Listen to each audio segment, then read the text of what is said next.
আসসালামু আলাইকুম। দেশ বিদেশ টিভি থেকে হুসেন বলছি। আমার চ্যানেলে সবাইকে স্বাগতম। এখন শেখ হাসিনা অনেকের কাছে ভিলেন এবং অনেকের কাছে তিনি এখনো ব্যাপক জনপ্রিয়। এখন শেখ হাসিনা দিল্লিতে আছেন যতটুকু জানা যায়, এবং ওইখান থেকে অনলাইনে তিনি আওয়ামী লীগের নেতাকর্মীদেরকে মোটিভেট করছেন।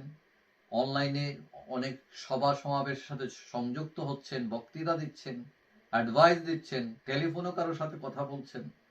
এখন এইটা কিন্তু ইউনূস সরকার পছন্দ করছে না। এখন কথা হচ্ছে, রাজনীতি তো আমার পছন্দে অন্য করবে এটাও ভাবা ঠিক নয়, এবং ভারত বলছে এটা তার ফ্রিডম, তিনি কার সাথে কথা বলবেন না বলবেন, হ্যাঁ এটাতে আমরা হস্তক্ষেপ করতে পারি। এখন শেখ হাসিনা সম্প্রতি অনলাইনে এসে কথা বলতে গিয়ে একজন মানুষ তাকে একটা গান শুনিয়েছেন, স্বরচিত গান। এখন এই গান শুনিয়ে তিনি পড়ছেন বিপদে। এখন যিনি শেখ হাসিনাকে গান শোনাইছেন তিনি হচ্ছেন আওয়ামী লীগের ওয়ার্ড পর্যায়ের একজন নেতা, তার নাম হচ্ছে ফুরকান ফরাজি। তো তিনি গান লিখছেন এবং গানটা গেয়ে শোনাইছেন, এবং এই গানটা হচ্ছে বর্তমান পরিস্থিতির উপর। এবং হাসিনা এই গানটা শুনেন এবং শুনে ব্যাপক প্রশংসা করেন তার, এবং বলেন যে গানটি শেয়ার করে ছড়িয়ে দেওয়ার জন্য, সবাই যাতে শুনতে পারে। এবং অতঃপর এই গানটি কিন্তু ভাইরাল হয়ে যায়। এখন এই গান ভাইরাল হওয়ার পর বিএনপির মাথা খারাপ, তারা প্রতিবাদে রাস্তায় নামে বিক্ষোভ মিছিল করে গতকাল বুধবার সন্ধ্যায়। এবং বাংলাদেশে এই বিষয়টি নিয়ে অনেক আলোচনা শুরু হয়। এখন এই গানটি প্রচারের পর বিএনপি কর্মীরা কেন ফরাজিকে ধরতে গেল, তারা খোঁজাখুঁজি শুরু করলো, এবং তাদের ভয়ে, পুলিশের ভয়ে এই গায়ক, এই গীতিকার গাটা ঢাকা দিতে বাধ্য হন, তার ফোন বন্ধ করতে বাধ্য হন তার নিরাপত্তার স্বার্থে। এখন স্থানীয় যে থানার ওসি, তিনিও বলছেন তাকে গ্রেফতারের চেষ্টা হচ্ছে। কিন্তু আমার প্রশ্ন, গ্রেফতার কেন? তার অপরাধটা কি? একটা লোক গান লিখছে এটা অপরাধ? একটা লোক গান গাইছে এটা অপরাধ? মানে এই দেশে কেউ গান গাইতে পারবে না?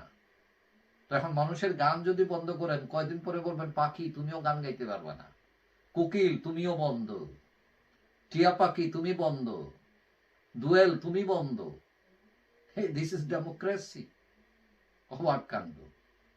প্রশ্ন হচ্ছে, গান লেখা গাওয়া এটা কোনো অপরাধ না, কোনো আইনেই পড়ে না।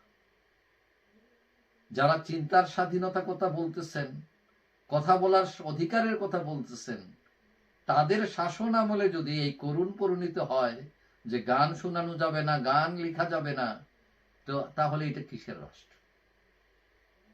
এখন ব্যাপারটা যদি এরকম হতো যে ওই লোকটি ফরাজি, তিনি রাষ্ট্রের ব্যাপক ক্ষতি করেছেন, রাষ্ট্রের বিরুদ্ধে হুমকি স্বরূপ ষড়যন্ত্র করছেন রাষ্ট্রের বিরুদ্ধে, তাহলে একটা কথা। এখন বর্তমান পরিস্থিতি নিয়ে গান লিখছেন, হ্যাঁ পরিস্থিতি, তিনি হয়তো আচ্ছা ঠিক আছে ইউনূস সাহেবের সমালোচনা করছেন, দ্রব্যমূল্যের দাম অমুক তমুক তো করছেন, এটা তো নর্মাল ব্যাপার। একটা মানুষ সমালোচনা, এটাই তো গণতন্ত্র, সমালোচনা করার অধিকার তার রয়েছে।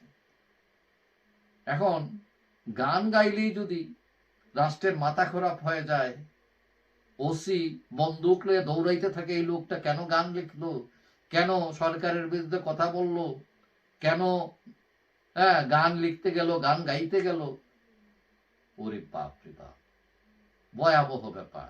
এগুলো বন্ধ হোক দয়া করে।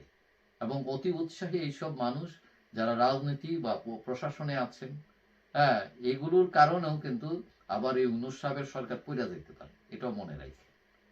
যাই হোক, সবাই ভালো থাকবেন। আশা করি দেখা হবে অন্য কোনো ভিডিওতে ইনশাআল্লাহ। আল্লাহ হাফিজ।